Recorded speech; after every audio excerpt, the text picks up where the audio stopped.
You've probably heard that the average body weight loss on Ozempic is about 15%. But you may not know that there are a subset of people who lose much more than that, and there's a set of people who lose much less than that. Today, we're going to talk about why that might be. Hi, my name is Dr. Lindsay Ogle, and I'm a board-certified family medicine and obesity medicine physician, and I see patients every day with the disease of obesity. Today, we're going to talk about something called obesity phenotypes. And a phenotype is a set of characteristics that is observable that comes about based on a combination of somebody's genetics and their environment. So there are 4 distinct obesity phenotypes. With each phenotype, I'm going to talk about a lifestyle approach, whether that's diet or something else that can help optimize somebody who has that phenotype. We're also going to talk about medical interventions, whether that is medication and or surgical options. Some people fit very nicely into one phenotype. Others are a combination of 2 or 3.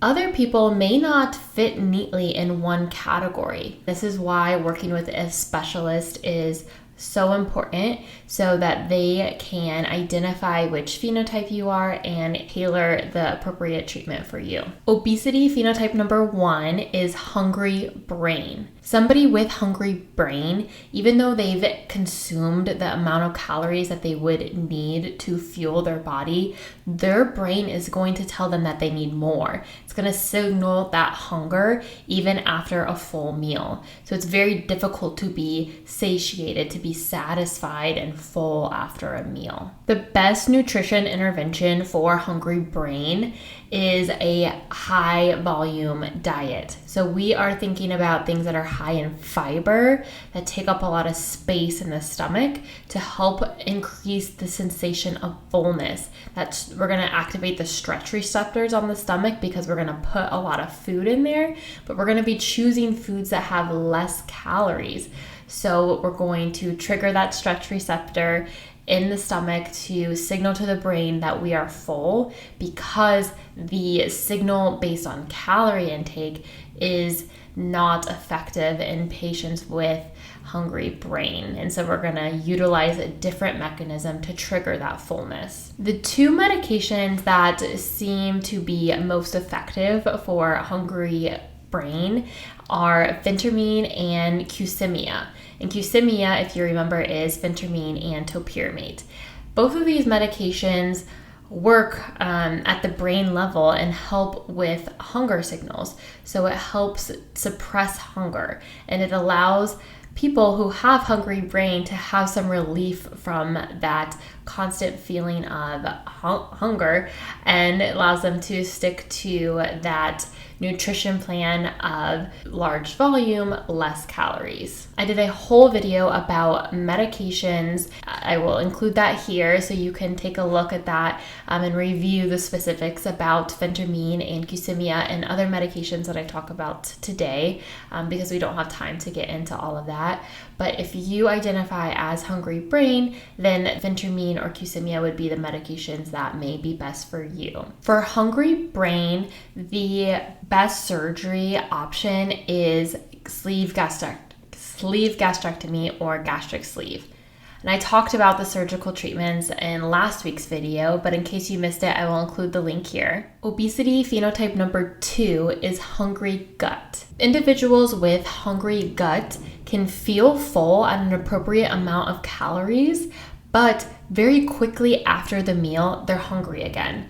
And so food is not staying in the stomach as long as it's supposed to. You feel full, and then food moves quickly out of the stomach, and then you're hungry again. And so it's difficult to maintain that fullness in between meals. The way that this was tested in the lab was with gastric emptying studies. So this is when somebody takes a food that has a radioactive tracer in it, and it's watched how that passes through the GI tract over time. And people with hungry gut, the food was going through the system faster than other people, which then cause that hunger fairly soon after meals. There's a couple things that somebody with hungry gut can do from a nutrition standpoint to work with their physiology to maintain their weight or to aid in weight loss. Things that you can do would be to set 3 to 5 meals a day that are lower in calories, and then to actually before the meal have protein. So having a protein starter or even a protein shake up to an hour before your meal can help trigger the sensation of fullness after the meal. The best medication for hungry gut are GLP-1 agonists. The reason these are great for hungry gut is that it slows the gastric emptying, it slows the stomach. And so food stays in the stomach longer, which helps with fullness in between meals, which is offsetting what we saw in the gastric emptying studies. For hungry gut, the optimal bariatric surgery is Roux-en-Y gastric bypass. The third obesity phenotype is emotional hunger. Now, we all emotionally eat, for better or for worse. We eat when we are stressed or when we're procrastinating or when we're celebrating something positive like a birthday or a promotion. It's in our culture and it's not a bad thing. What can be hurtful for our health is when we are constantly doing this or overly indulgent. And people who have emotional hunger, they have emotional eating like the rest of us, but it goes to an extreme. It goes to a level beyond that can be difficult to control. Individuals with emotional hunger, their brains are very sensitive to that reward, and so they're getting even more reward, even more pleasure during those circumstances when we are eating for something other than, our nutritional needs. The best way to address this through lifestyle is through cognitive behavioral therapy, working with a licensed clinical therapist. Also, there are coaches who may be very helpful in this space. I will include some links below for websites to find a therapist or a coach that I think could be very helpful in these circumstances. But working with somebody who is trained with emotional eating can be really, really powerful here. As far as medication, the best medicine for emotional hunger is Contrave. And again, I talked about these medications in a prior video, so check out the link below to learn more about Contrave. For people who have emotional hunger, this is a great option to consider. There is not a recommended bariatric surgery for emotional hunger, and that is specifically because we need to treat the underlying cause through therapy, and if we don't do that, then the surgery is not going to be effective. And the fourth obesity phenotype is slow burn. This is when somebody's resting metabolic rate is lower than we would expect. There are some advanced techniques that can directly measure how many calories somebody's body is burning when it is at absolute rest, when they are doing nothing. And what they found was that there are definitely a subset of people who have lower energy expenditure than we would expect for somebody at that same body size and age and sex. And there can be different factors for this. Genetics definitely play a role, medication somebody is taking, and also history of gaining and losing weight, and especially in how that was done. We know from the Biggest Loser study that was completed that those individuals who went through that intense dietary restriction and physical activity, while they lost a significant amount of weight during that time, that later on they had their resting energy expenditure taken, and it was much lower than they would expect. I think it was about 500 calories a day lower. So these individuals were required to consume lower than 500 calories compared to their counterparts at the same body weight. So it just highlights how difficult it can be to maintain weight once it is lost. We don't have a great way to treat this through medication or surgery at this point. Neither of those are going to help. There's some signal that phentermine or glucosamine may increase resting energy expenditure, but if it does, it's pretty minimal. And so it's not, ideal or considered first line for this.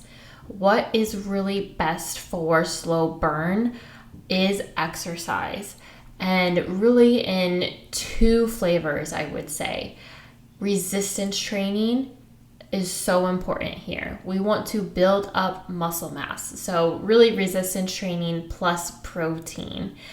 And the reason this is important is because if we are able to build up muscle mass, muscle burns more calories than the rest of our body tissues. And so the more muscle we have, the more calories we're going to burn at rest. So this is a way to, increase your resting metabolism, is to increase your muscle mass. And then the other way is through NEAT, non-exercise activity thermogenesis. So this is little movements throughout the day. So maybe even if you're sitting down, bopping your knee up and down, or if you have a pedal at your desk, or walking back and forth when you're on a phone call, or parking further away in the parking lot and taking the stairs, playing games, playing with your kids, dancing, doing movement throughout the day, moving your body as much as possible is going to help add little calories here and there throughout the day